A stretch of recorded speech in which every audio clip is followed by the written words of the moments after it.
And a very good evening to you, and welcome to today's edition of Politics 101. It's Tuesday evening, so we are very much in the early part of the week. Welcome all of you down to the program. It's the place to be at 7 o'clock Guyana time every evening, Monday through Friday. And tonight we're going to have Dr. Henry Jeffrey, the Future Notes man. Future Notes. I wonder why he gave his column that name. I'll ask him.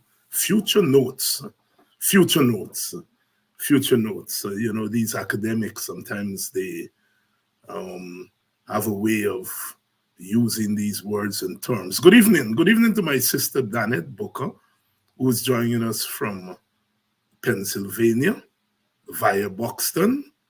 Good evening to you, Matthew James, and all those of you who've come in very early. Patricia Graves, Andy Goodman.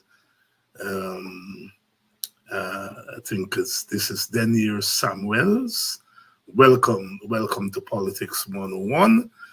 Tonight we are going to be continuing our coverage of the issues of the day, and of course everything now surrounds that $1 trillion budget. And I was remarking to Professor Thomas earlier today that really last year they spent $1 trillion because it was 700 and something billion dollars, and then they went about 9 times to the National Assembly for more money, and by the end of the year, they were spending close to $1.5 trillion. So we should have anticipated the $1 trillion budget. There's a lot about that budget, but the very size of the budget is in itself very instructive. I am old, but I remember when the budget used to be in the millions, and then it got to billions, and I couldn't wrap my mind around that, and now it's trillions. Good evening to all of you, and welcome to Politics 101, whether you're joining us from Canada, the United Kingdom, the United States, the Caribbean. Welcome, and good evening to all of you. Keith Beresford, welcome, and good evening. These are regulars. Louis Chapman, welcome. Everett Leonard, who's always very, very early.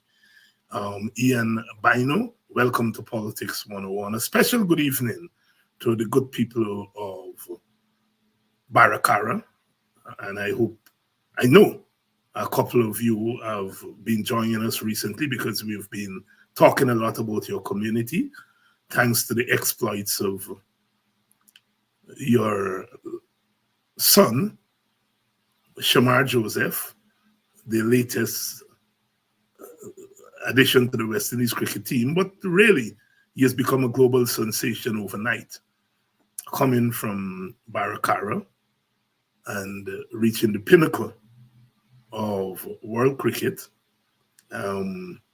And not for a long time have we heard Guyana and Berbice and Baracara mentioned so often in the coverage of cricket.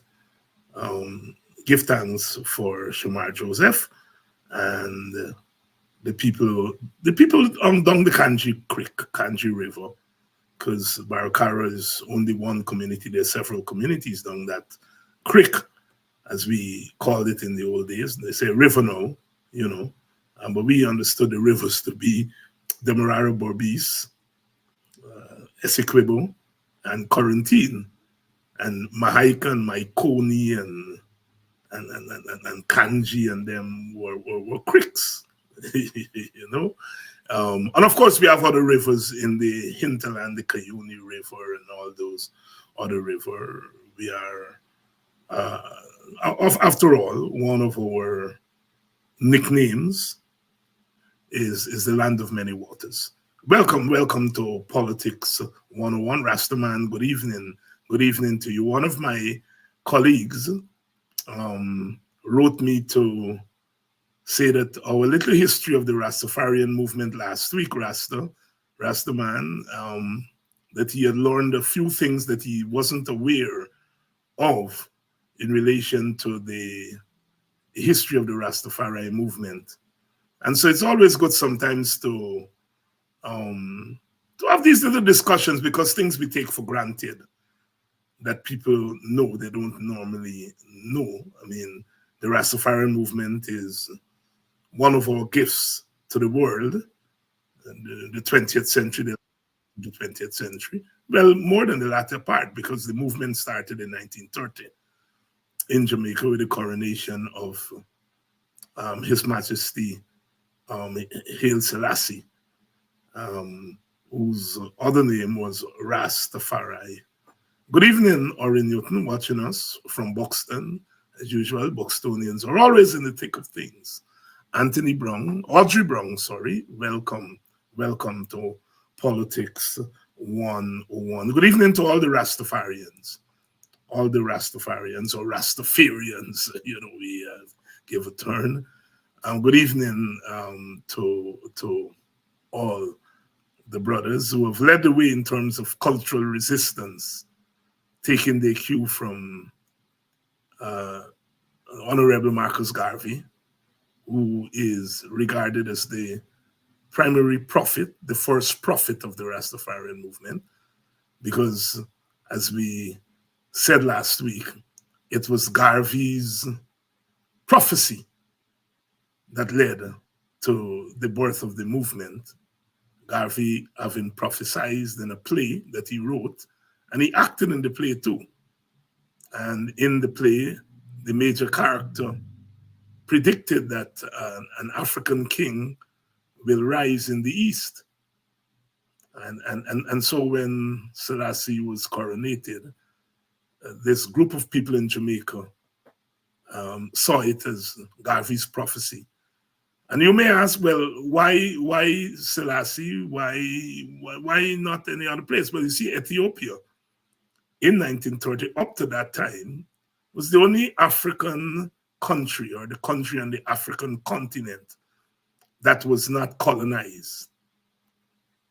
Later on that very decade, Italy would invade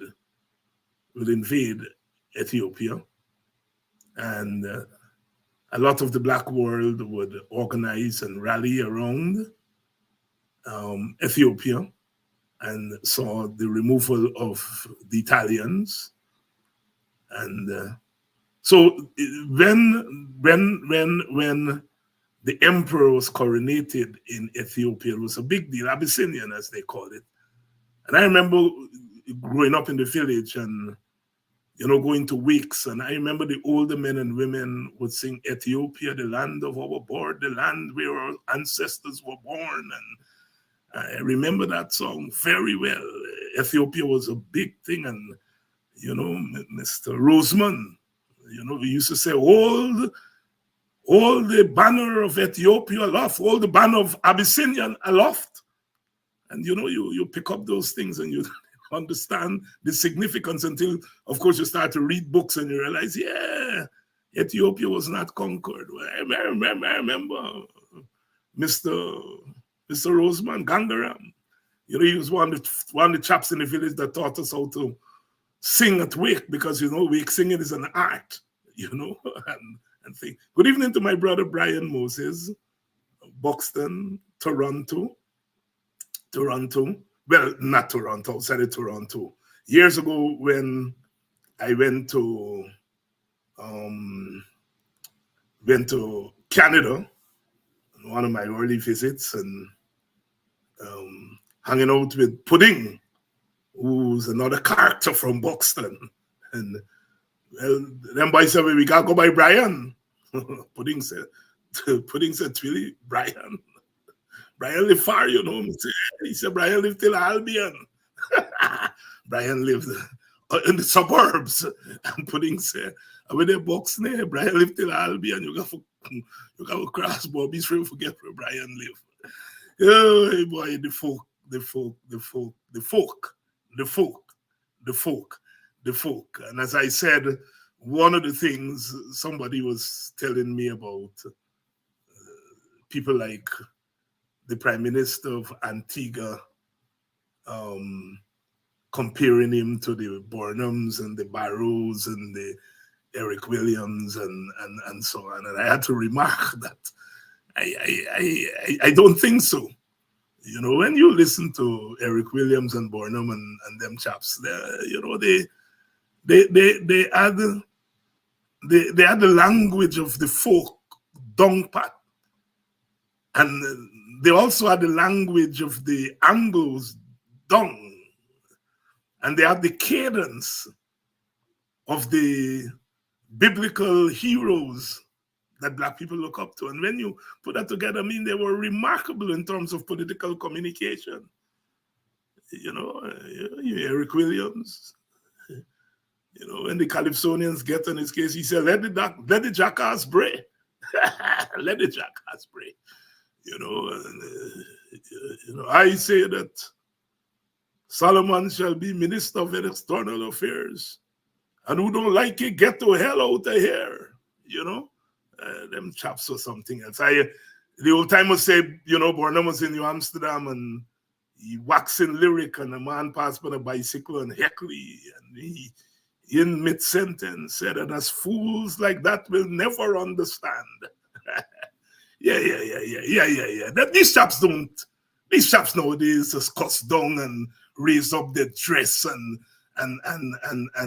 the petticoat and carry on. They don't know the art of political communication, not like the old timers. Welcome to Politics 101, and we're ready to roll. Let's bring in one of the persons who rub shoulders with them old timers, you know, Dr. Reed and them fellas, you know, and when, you know, Sidney King in 1953 said, you know, I will not stand for this confounded nonsense. He talking to a white man, the governor. Them time that's cuss, you're cussing the governor there.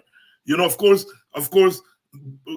Guyanese put the folk thing on it and say, this confounded nonsense must stop. But Guyana said, I will not stand for this confounded nonsense. Another time, you don't talk to white people like that.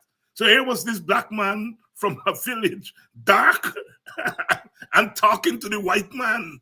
I will not stand for this confounded nonsense. It blew the mind of Guyanese. And they turned it into this confounded nonsense will stop. And when you said this confounded nonsense must stop, it's cause you're cussing. It's cuss word. And to this day, those words are part of our folk expression. But Henry Jeffrey rubbed shoulder with all them chaps, you know, he was there. Jeffrey, how you doing? I'm there, hanging in there. Those old timers in terms of political expression and political communication, you know, they didn't have the match at all. Yeah, well, you see, you're looking at from maybe our standpoint today. In those days, they had to be proper, and you had to use proper language. And you know, remember, you were just coming out of the British system and all of that, and you had to be almost like the British, but only with your own folk business. You know, remember Brindley Ben? What did Brindley Ben say? It's easier to stop tomorrow than to stop communism. Easier to stop tomorrow than to stop communism, yes. You know, I mean, they used to go about do these things. But yeah, I mean, times have changed. You now have social media. You do what you like almost on social media. The whole system has changed tremendously. You in those days you took pride in not wanting to be wrong, so to speak. You try always to be, you know, say the right things, do the right things, and all that kind of a thing. Today you say any old thing. Anybody believe, who want believe, who don't want to believe, don't believe. No, People hardly care to do research. People don't even care to read the newspaper no more. Most of the people getting their information from social media. Much of it is what George Brown said is is just people writing and talking without any referee. There's no referee in this thing, So they say you must have fact checkers and all of it, then all that's costly business. So yeah, the times have changed very much so. Yeah. But Barnum was regarded and still is regarded as one of the great orators of his time and perhaps of all time. And what is it that was so special about Barnum? I mean, that he was put in the league of the Churchills and the great white people orators and so on. Because, by the way, you remember what Winston Churchill says? My most spontaneous speeches were well rehearsed.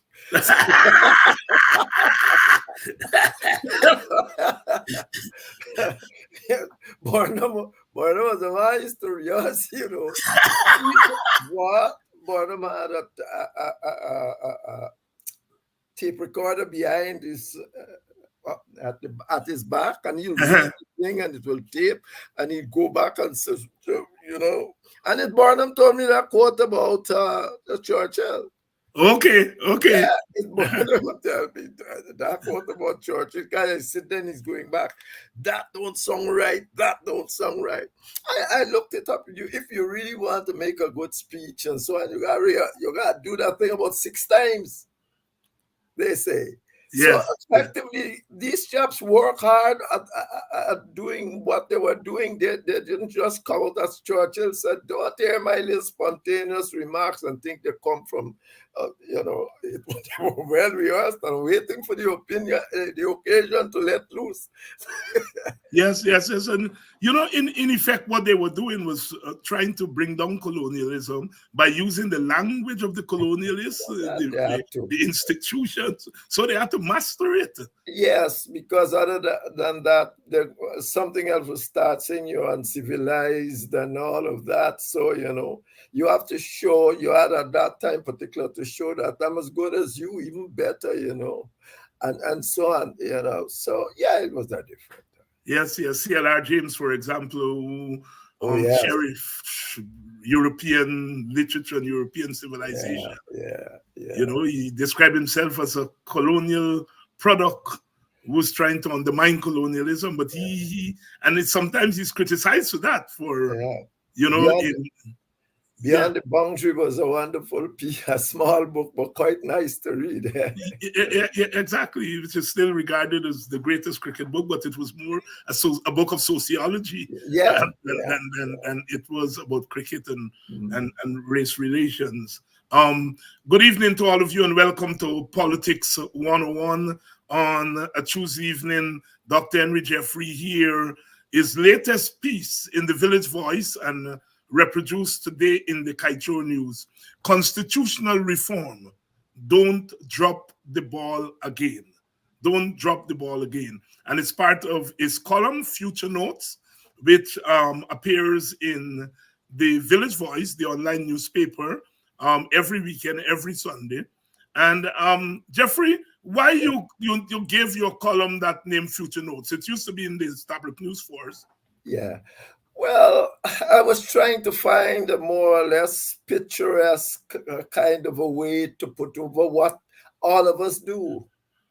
What I think we do, we try to deal, commentators, I mean, if you're serious, what you try to do is to say what the present situation requires and what it would look like in the future if it is done, and what it will and should look like in the future. And therefore, given the conditions here, given the notes at the time, so effectively, that's why I said it's future notes. You're using the notes of present time to project the future and what it should look like.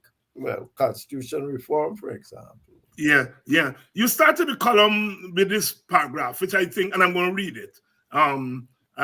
It's up there on the screen, I think, but I'm going to read it. Having promised all and sundry, to support constitutional reforms to establish inclusive governance, the PPP spent months trying to negate the main factor that gave rise to this demand by orchestrating an undemocratic local government process to demonstrate that it was the ethnically broad-based political party and that there was no need for the kind of fundamental constitutional changes that inclusiveness will require under existing conditions.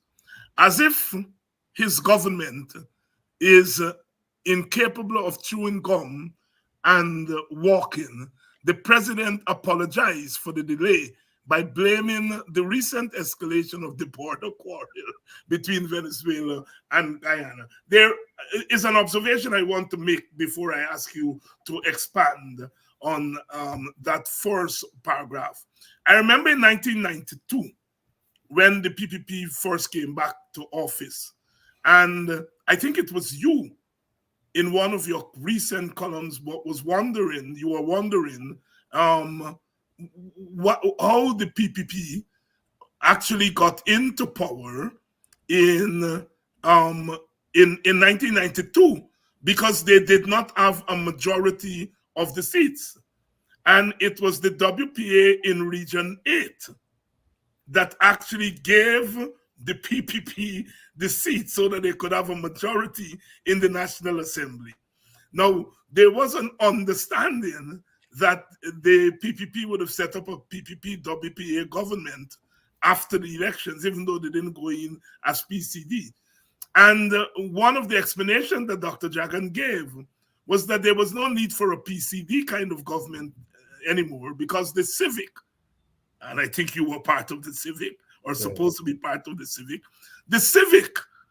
was then the inclusiveness that he had talked about before the election. He was big on the Mandela formula. And so he felt that he had gotten the Civic, he has gotten Sam Hines and others. There's no need for the WP and the PNC and so on, that was as inclusive as you can get. So when I read that first paragraph and your observation of the PPP trying to raid PNC votes in order to say that it is multiracial and broad-based, so as not to have constitutional reform, I was more than tickled. But tell us, what was your thinking as you penned that first paragraph?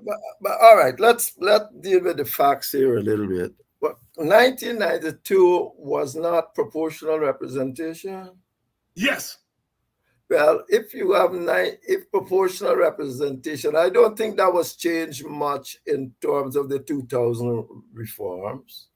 No. So proportional representation would mean that if you have one vote more, you'll have enough vote to win the presidency. Yes, you won the presidency. You would have got the plurality already, and the government. Yeah. And the PPP in 1992 got 53% of the vote. Right. Yes. So they would have won the government anyways. They would have won the presidency, but what happened? They were short. They would have won the government. Yes. Because the rules say that you must have people in parliament in same proportion to the votes you got in the country. Remember, you nearly had that problem with Alexander, when Alexander had to point that out to the then CEO. Right. That your proportion of votes in the country must be representing the proportion of seats in the National Assembly.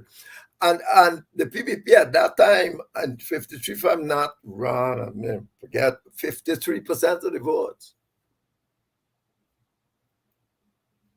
So they would have won anyway. I am not saying what you said did not happen. Something about the permutation. I think, I don't know. I can't remember. I think it was that top-up story. Yeah, and the regional seats. Right, because, yes, it was in Region 8. I know that something like that occurred, but I am not certain that would have made a difference to the PPP winning the government as it is. Right. Yeah. Yeah, right. I got So you. I got you. yeah. Uh, But put in context for us that first paragraph. But essentially, what I'm saying, what I began by saying that, look, man, you had enough time to do constitutional reform if you wanted to. This is, I mean, when I say choo-choo, come and walk, you understand what I'm saying? You can only do one thing at a time. You can't run things parallelly. You can't do none. That's what you're trying to say. And you had enough time to do this constitutional reform. There's nothing, you can't just take something that just happened and make that the excuse for you not, because the Venezuelans were doing this all the time. It's only the recent they escalate the situation. So I'm saying that was there all the time. That is not an excuse for what. But what you were essentially is, that's why that thing said drop the ball. When I said, I dropped the ball, is essentially the same problem. The problem that Guyana is a situation is in which over decades you have had ethnic trouble and ethnic fighting and so on. And it's a bicommunal society. It's a multi-ethnic, but bicommunal multi-ethnic, in which two large ethnic groups control more than 80% of the voting population. And it is well known that once one ethnic group get to a point where it can, large enough, let me say 40%, they say, that's why I have an article somewhere called the 40% existential threat. You see what's happening in America today?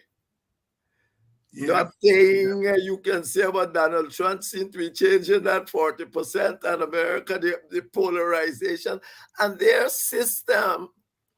And their system has a whole lot of checks and balances and have a whole lot of ways to deal with majoritarianism. So we can go Rhode Island with a couple millions and go to Texas or with millions, and they got only 2 senators each.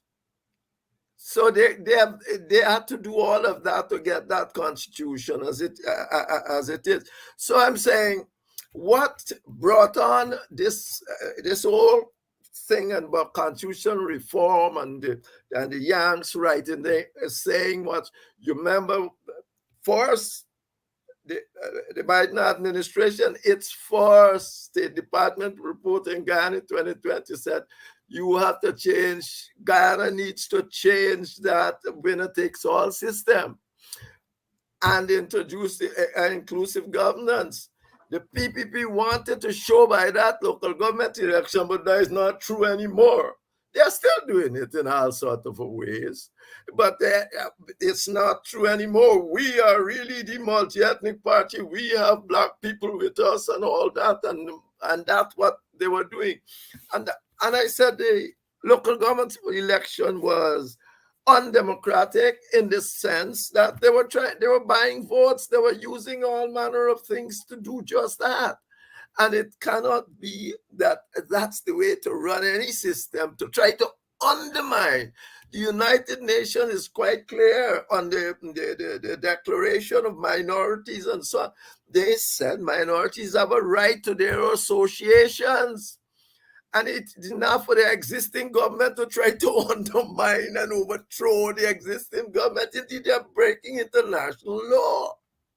So effectively, that's what I'm saying. It's not only democratic interaction, it must be illegal what they're doing. Mm-hmm. Trying to buy over, leave people. I mean, you can go to them and talk to them and think, if they turn to you, they turn to you. If they don't, you can't be undermining the existing systems. You don't want fund UG because Black people, you can't control it. You can't do that.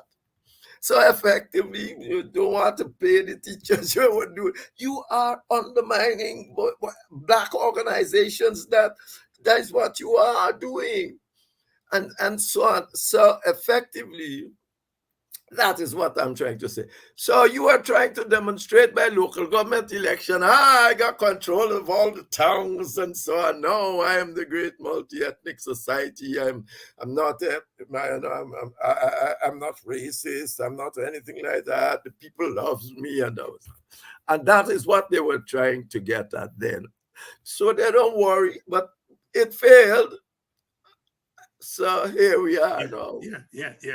Just to just to refresh our memory, the results of the 1992 election: the PPP had 32 seats, the PNC 31, the WPA 1, and the TUF 1.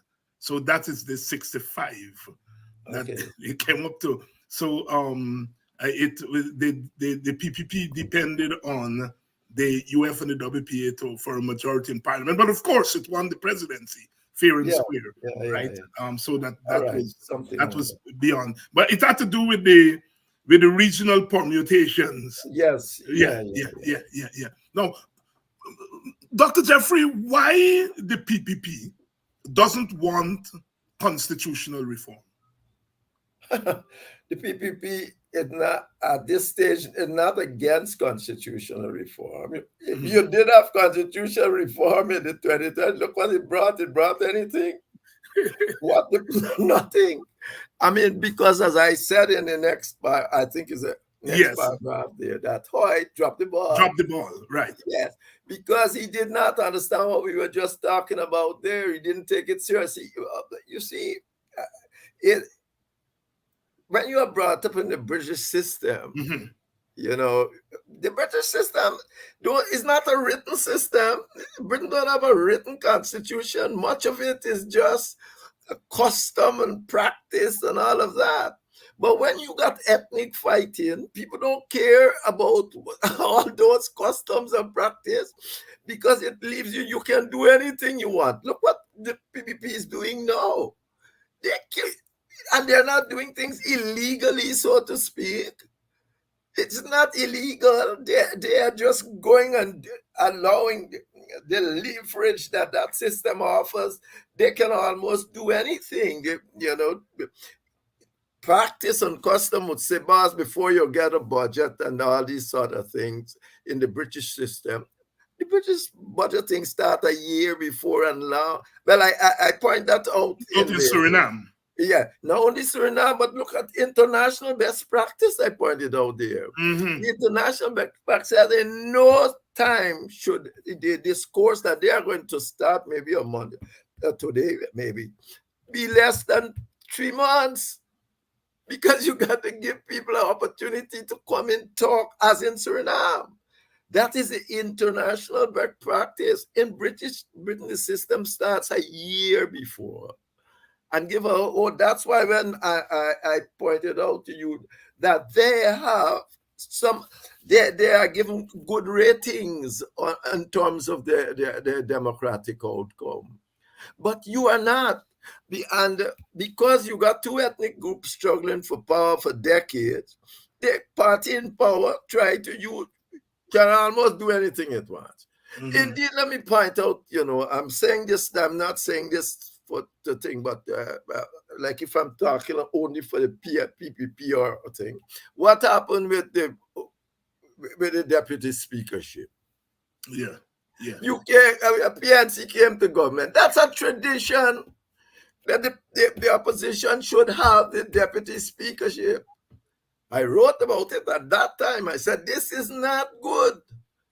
The people are supposed to have the deputy. You took both. You mean the coalition? Yes. Yes. Well, yeah, I thought you were a part of that. I feel guilty. Guilty by association. You took both. I mean, it wasn't done. It wasn't done. It was the wrong thing to do. Yeah. So when Jagdio goes out and do all these crazy things, and we say, wow, look what you're doing. The system allows it because the system is not written. It has too many, what I said, it leaves to the will of the politicians in a whole, in many of the circumstances. It's the will of the politicians, what they feel they want to do. Jack just said, well, the party manifesto is what I'm basing is on. How can anybody in a democracy base what they're going to parliament with simply the party, you are in your manifesto? That's why that's why you call Paramount City Party. That is what you call Paramount City Party. So because you got some party, an ethnic group that vote for what they want, look Netanyahu, for both what they want, you say, that's all I am interested in.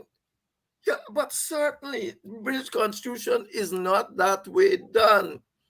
Effectively, when you go to parliament, or when you're making budgets and all those sort of things, you're supposed to sit down and try to get a national consensus around what you are going to do. You can't come and say half the country vote for me, and in British case would be less than half, because remember they got forced past the post, and people can get government of 40% of the vote, as a matter of fact. So you're just a plurality. So effectively, you are supposed to bring the third reading of Parliament. Every single law supposed to have a third reading.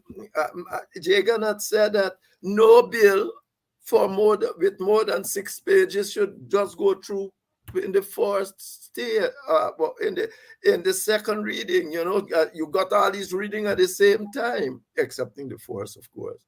So that is what we are talking about. The system is as such that you have to understand the nature of Guyana, that it's essentially a bicommunal, multi-ethnic society in which two groups have been fighting for this very long time.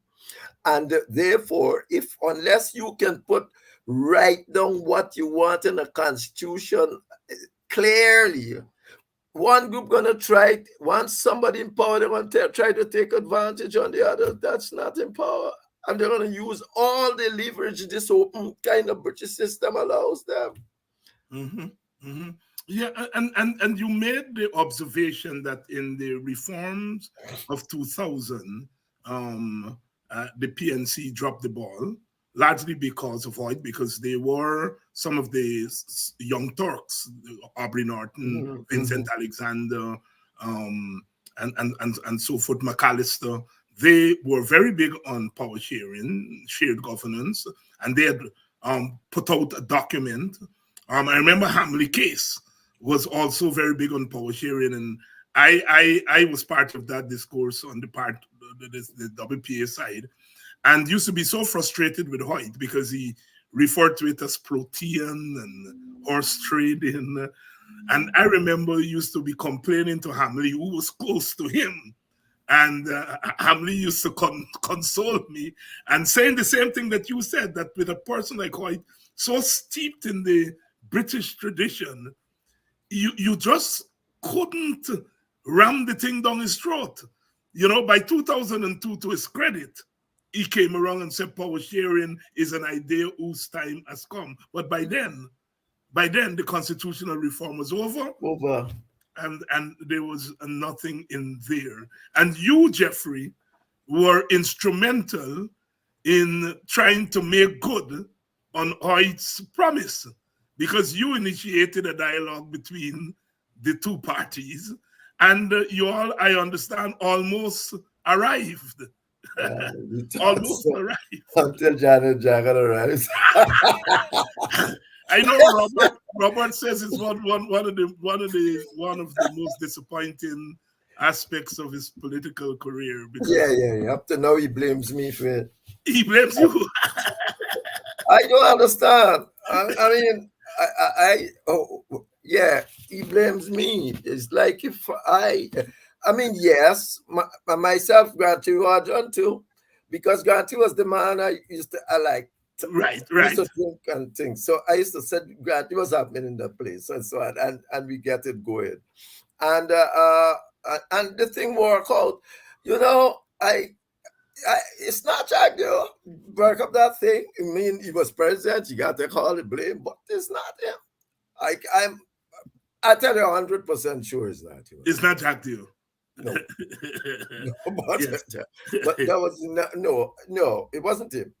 But he chose to run with what was laid down, and he's doing it up to now.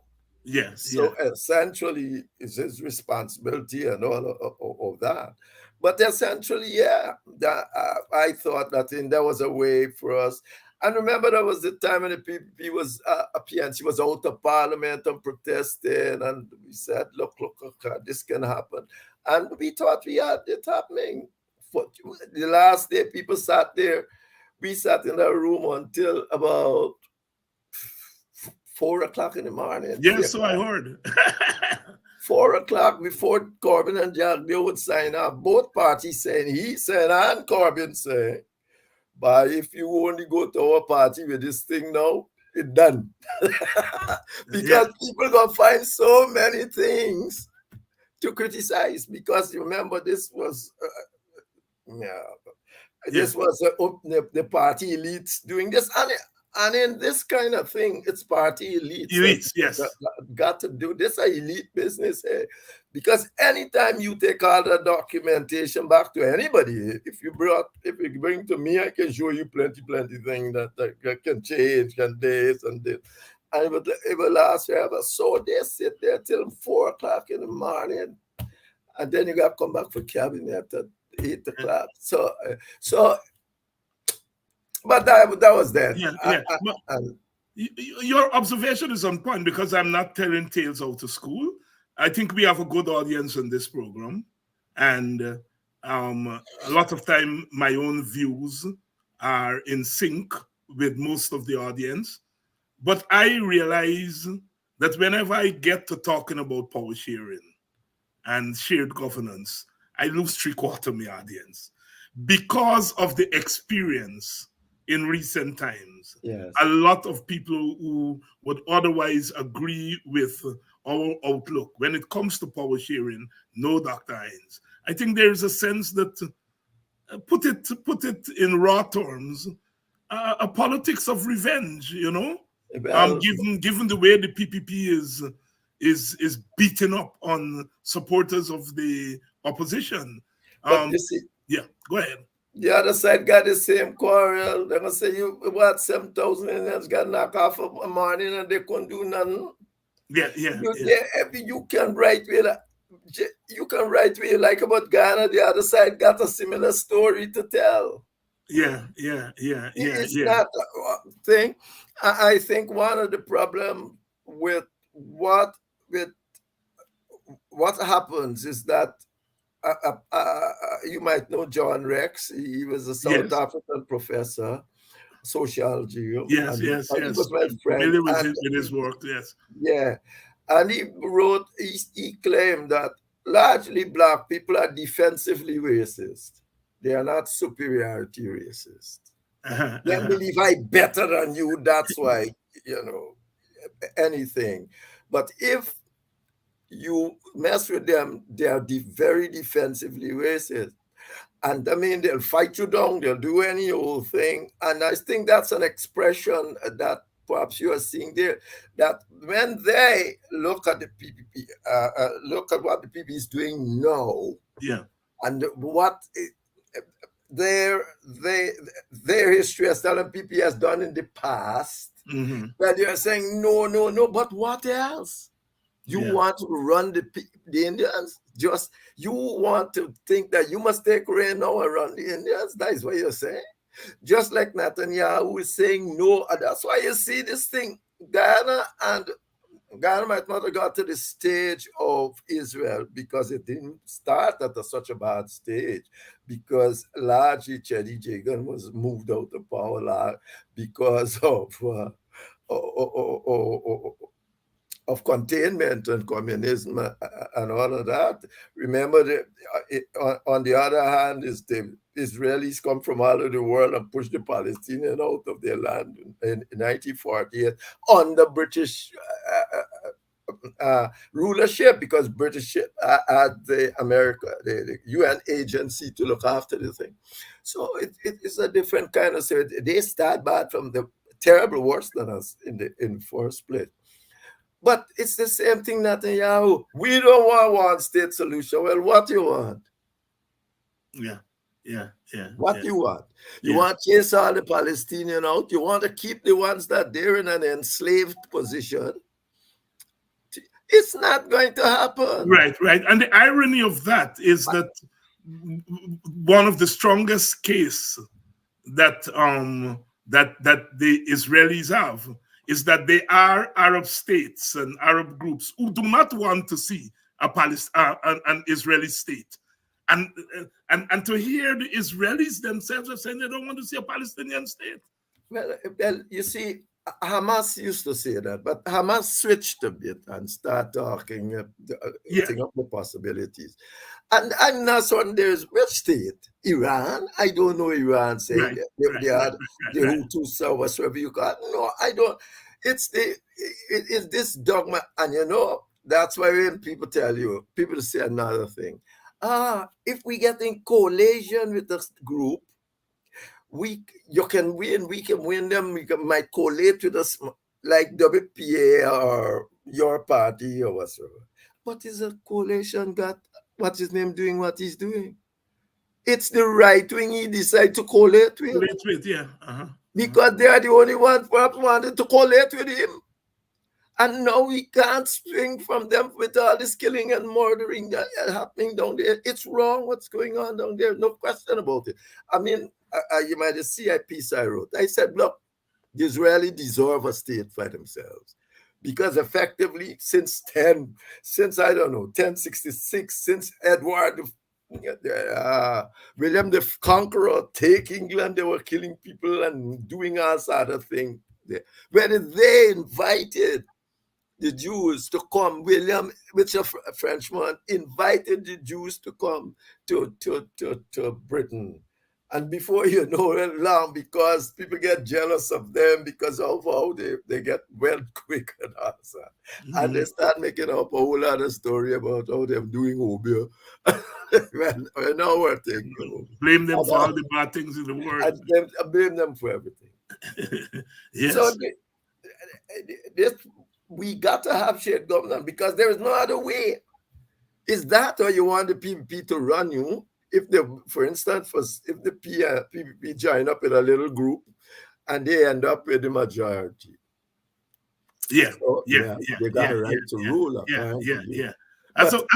As a recent veteran of the power sharing thing, I felt that at one point we had gotten both populations in the major ethnic groups to at least come to some sense that we need that. But at that time, the elites weren't ready.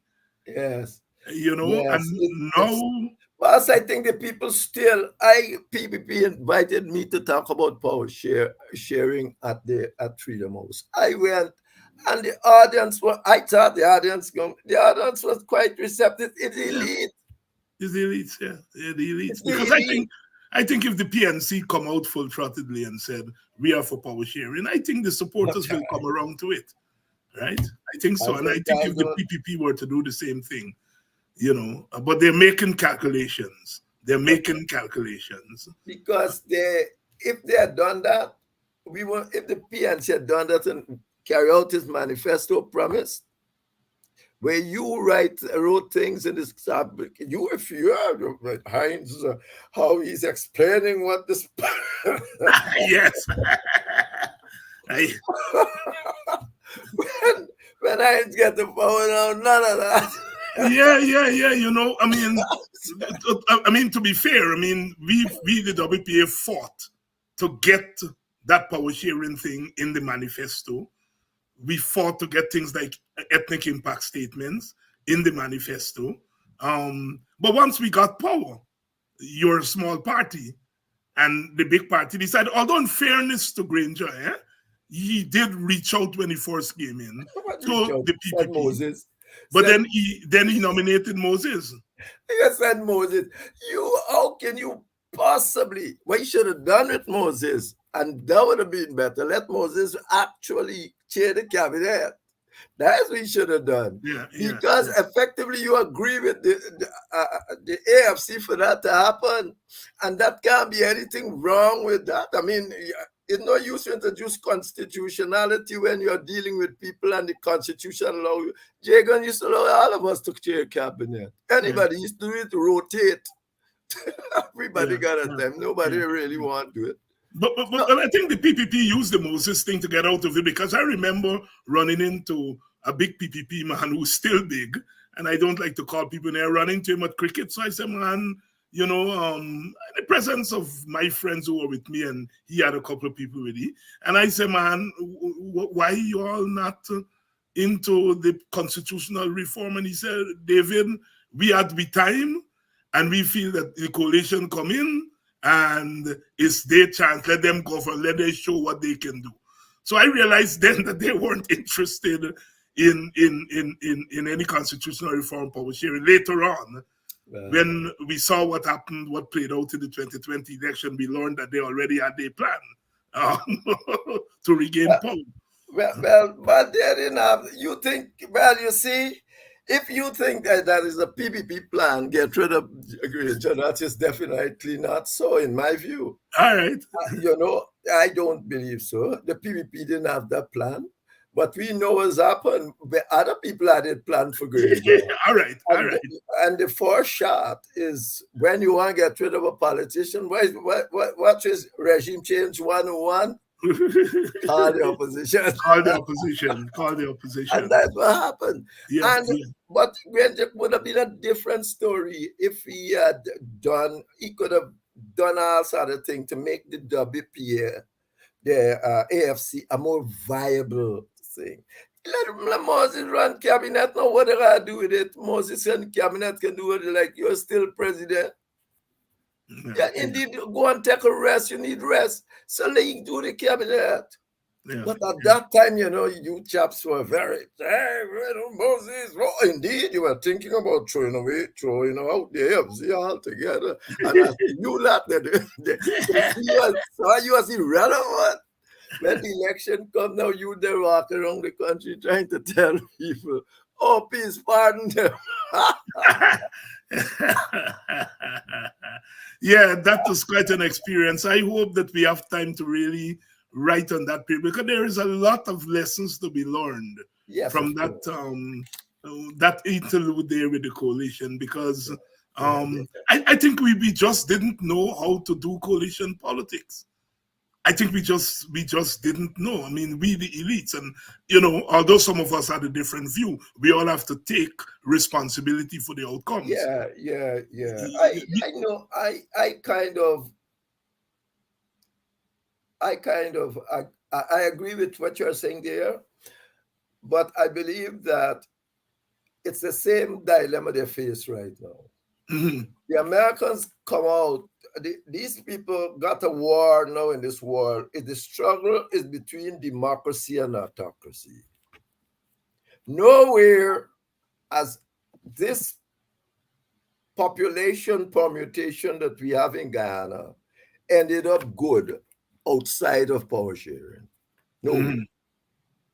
Now, when you start saying, I want power sharing, what are you saying? You want to be an autocrat? Because that is what it ends up as. You see what Jagdo is doing. He got enough power and so on to do what they want to do. The British Constitution allows him that kind of a movement, and he's doing what he feels like.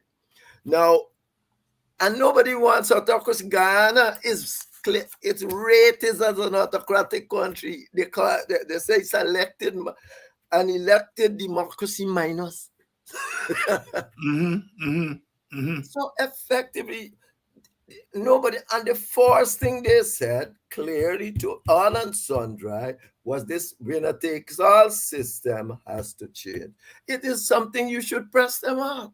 Change the system and run the country that would be a liberal democratic way. Yeah. In case you're just joining us, it's Politics 101. Dr. Jeffrey and I here are part reminiscing, part commentating, part analyzing where we are at the moment. And at the end of the day, we can have all the oil, all the money. If we don't settle the problem of who governs. And last night I spent a lot of time discussing that. Who governs? That's the question that was raised at the time of independence. It was a question that is raised now. Who governs? We have a lot of money, a lot of resources, and who governs? And we have to convince both sides that all sides have to govern in order to give us a chance to become a democracy. It's the only way out. I mean, Sir Arthur Lewis, who was not from Guyana or Trinidad or Suriname, exactly. He was from St. Lucia, but he saw the problem. He was analyzing West Africa and wrote what has now become almost like a Bible for power sharing in our part. Sidney King, going back to 1961, saw the problem, and he saw the possibility of ethnic violence, and he felt that the way to get around it was the joint premiership of Jagan and Burnham, and in order to stop the conflict. And that was before Arthur Lewis and some of the academics delving into the problem. So here we are, almost 70 years later, still grappling with that problem. Dr. Jeffrey, if we can pivot a little bit the budget. $1.14 trillion budget. From your standpoint, what's behind that budget? We know what the figures are. We know the figures. What's behind it? PPP are distributing wealth to their own people. That is what that's there. They are doing it. Look, the government revenue, it says, went up by 200%. Government revenue. All right, we got oil, as you say, right? So we got oil, and maybe we do a lot of other things. The current expenditure went up by 109%. Not great. Mm-hmm. The capital expenditure went up by what?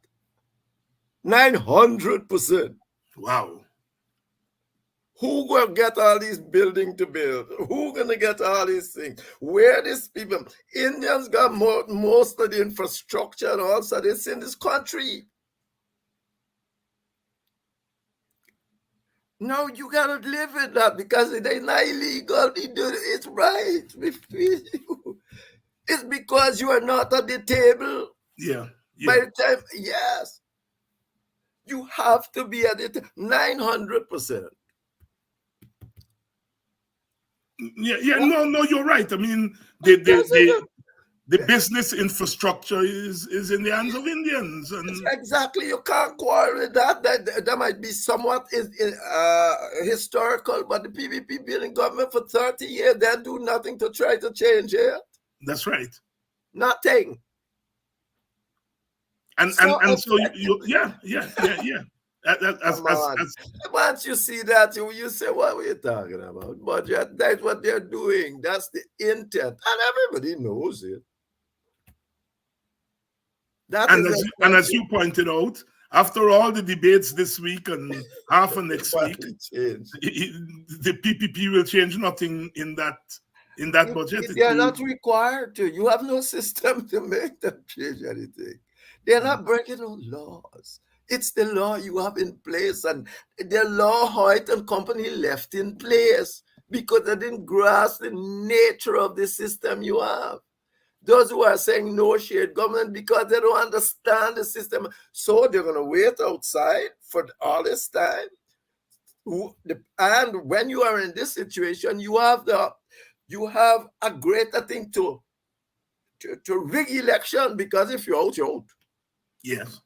Yes, the incentive to all sort of manipulation you're going into re-elections. Because if you're out, you're out. So this is what they want to go on all the time. It cannot be. Countries that have been like us have always have. There's nowhere has the story been different. Look at Northern Ireland. Look at Malaysia. Look all over. Look at what's happening now in Israel. essentially the same position. But you are always, as you said, Kwayana once says, I've joined, but Kwayana also said at another level, divide the country, because that is a solution. Look at Cyprus. Yeah. Cyprus is still divided because of that problem. That is one other solution. So there is no other solution. You have to be at the table to look after your interests, or else the other man gonna try to destroy your interest to stay in power. But Jeffrey, let me tell you a story with that. Kwayana is a funny man. He didn't agree to put in that partition thing as a last resort. All right. But as a team player, okay. he didn't argue with his colleagues. He argued that if you put that in, that will become the story. But his colleagues felt very strongly that should be put in as a last resort. And the thing is that Kwayana has gotten the rap for him till up to this day. Well, but you see, those are the, look, man, it's dictatorship, divide the country, or have share government. Yeah. So I don't see you should be bothered about that. Right, those are the choices you have. Dictatorship, much like you got now, because not Jeffrey saying so, it's the international system. This is elected democracy minus dictatorship. Yeah. And Jeffrey, I don't know if you're aware that Jagannath called for ideological partition at one time. I don't know what I mean. Yes, he felt that. Oh, you mean communists can go outside? The socialists and communists will go one side, and I never heard that. Yes. But no, Indians are not communists. You got nobody base. I don't know. You got Indian communists. It's up to them.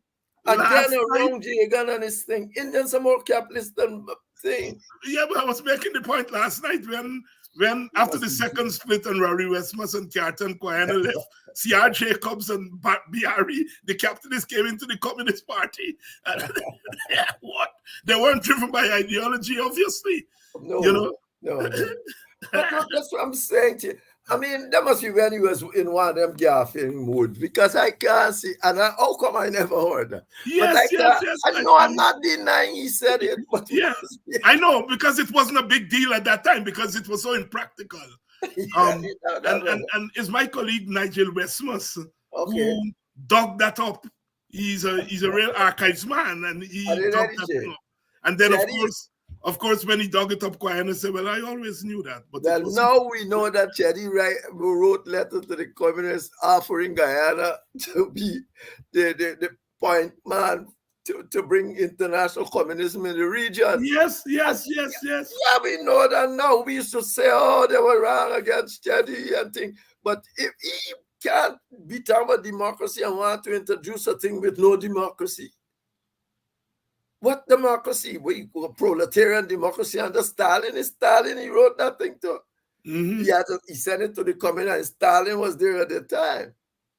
So effectively, Jagan was under more control than you might think, because he couldn't just say no when he wrote the people and promised them that he's going to do X and Y and whatnot, and Guyana can be like the bedrock for this international communism in the region and all that thing. And once he did that, it was hard for him to go changing around. So what are we going to say? You can't go and collate with Jagan and the guard capitalists and all them.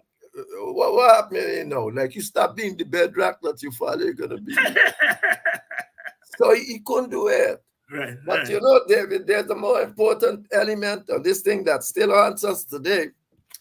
That because Jagan was out of power so long, he ain't got nothing to give his people. And Jagan, essentially, the PPP hold on and this racism and anti-Burnhamism. It's racism and anti-Burnhamism kept the PPP going for them time. Because if they made the Africans, PNC, look like a danger and a threat that is so terrible that and they had to keep the group there. Hopefully, if the communists that come out had, as the winner of this struggle between themselves and capitalism, they could have walked back on that. But that is what was that's what they had to do to keep all the supporters together. So effectively, we are suffering from that now. And up to now, the PPP is doing it. We see Jagyo got caught up in, remember Christopher brought a case when he said about to kick down the door, wasn't that? Yes, right. Now they got a whole heap of soldiers, 3,000 soldiers, and they're supposed to stop Venezuela. And they can't stop 5, 6 people coming down from Golden Grove or wherever to run through the supporters and that. And they got these chaps there to stop Venezuela. I mean, what are you telling me here? You see, and therefore, it's the nature of the system. And you got to deal with the nature of the system. And the only way you got to show me another place that it is either been dictatorship, as you are seeing now in Israel and here, and it has either been shared government, as you're seeing as Ireland, you saw it in Malaysia, and a little bit in Fiji, but that was a little Banziram, a little dictatorship that did that too, or divided country. Dr. Jeffrey, I know you had quite a bit to do with education. You're part of academia, but you also serve as Minister of Education at one point. And one of the hot debates around, around the budget is the small amount of money that is put aside for UG. And one would have thought that even in a contentious environment like ours, that your university, at a time when we have so much resources, we are a true state, research and development are very important, that you would want to beef up your only tertiary system. Talk to me. Talk. What? PPP, I said that's in 2015. PPP want to control all these things they can't control. They got to do it. Yeah, we give 20,000 scholarships. But you remember who giving it? They set up some little and they're giving it to who they want. The PPP wants to be in that kind of position. But that the PPP has been underfunding the university goes without saying. I was given the Dr. Irvin lecture in 2004, and I gave some numbers. In 2004, as I pointed out before, the GDP, gross domestic product, was $840, right? And spending per child in tertiary education, university included, but mostly to university, was $1,000 US per person. 2004. That was over the GDP. You understand? GDP was 840 US. Over the GDP, they were spending on things, and I end up by saying, hey, that is credible. Jamaica was spending, Barbados, Jamaica and Trinidad was spending 64%, 71%, and 70% of their GDP on education, on tertiary education. Ghana was spending 106% on tertiary 2004. What are we spending now on education? 1,000. But this is a rough thing because I took it out of Priya and McDonald and them putting down. I ain't go back to look at nothing. But because you say I'm interested, I got nasty feeling you would have raised these kinds of things, you see, and I said, let me just but I don't. And they're spending about $1,700 US. Yeah. It's 10% of the well, less than 10, but I'm saying don't GDP. Run with GNI or whatsoever. Mm. Gross national income that actually come to you, because GDP too much. And so effectively, and they only it's about 14,000, well, more than that, but let me say about 14,000 US. Guess what were you spending at UG? 1,700. Yeah. 10%. Yeah. Yeah. Yeah. Yeah. About $4 billion, $4 billion. so don't tell me Yeah. that. Yeah. I mean, we see where this is going. We know that is their intent. They're underfunding UG. The first thing if you want a decent university, you gotta get decent staff. You gotta do all sort of things. Man, I'm not even think there. And I said it. I wrote it in that same lecture I was given at the time, and I might even do something with it this weekend. So effectively, there is where we are. Yeah. Well, Yeah. so that is what I think. The PVP is going ahead. They're distributing wealth to their supporters. That goes into. They're not paying the teachers, and they're not giving any pensioners anything, and they don't want any holistic plan that will include everybody in a structured way, because then they would be unable to avoid giving you. So they want any structure. You walk around some village. So while they're taking away resources from the teachers and so on, that's in the village, they are going to walk around with their little groups and give them little money. The same money they took from the teachers. Took away from them, yeah. They're taking these little groups all around the place. Mm-hmm. So don't tell me. I don't pay much attention to budget outside of the basic things that happen. So Right. Dr. Henry Jeffrey here tonight. We had a long discussion on constitutional reform. His column can be read in the Village Voice every Sunday, and sometimes reproduced in the letter section of either the Kaieteur News or the Stabroek News, or both sometimes. Always very good reading. And of course, he comes here every other week for us to discuss his columns and issues arising. As you notice, we didn't spend a lot on the budget because, of course, we are coming at the budget from a political standpoint. What is it that are behind the numbers? Because the numbers can sometimes lie, in the sense that the numbers give us a sense. Jeffrey, I've been saying over and over, I was a small boy. And in those days as small boys, you were into radio. And I remember Wilfred David was then an advisor to the PNC. And he was on radio doing something. I was a little boy, 12, 13 in high school. And I heard him say that you can have growth without development. And in my little mind, that didn't make sense, because to me, once you have growth, development was automatic. No, I'm 12, 13, right? So, but I said, well, this man, Wilfred, who I came to know well later on, is a bright man. So he must be saying something that I could not understand. All right? Here we are almost 50 years later. And we are grappling with the same concepts of growth and development, because the PPP is saying, look, this growth, first of all, they said the growth got to do with them, and the growth had to do with oil. It had nothing to do with government and political party, right? But then they're conflating the growth of the GDP with development. And what is the danger of that? They are going to blindside you with the growth. You see, because most people believe this.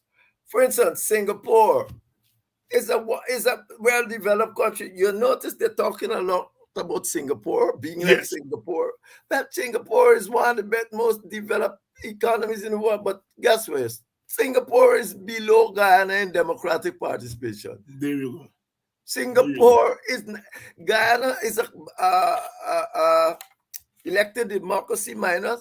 Singapore is an elected autocracy. They got the Chinese there, and the Chinese voted for the Chinese for the last 70 years. Yeah. So effectively, development ain't got growth ain't got nothing to do with particular freedom and political freedoms and your freedom.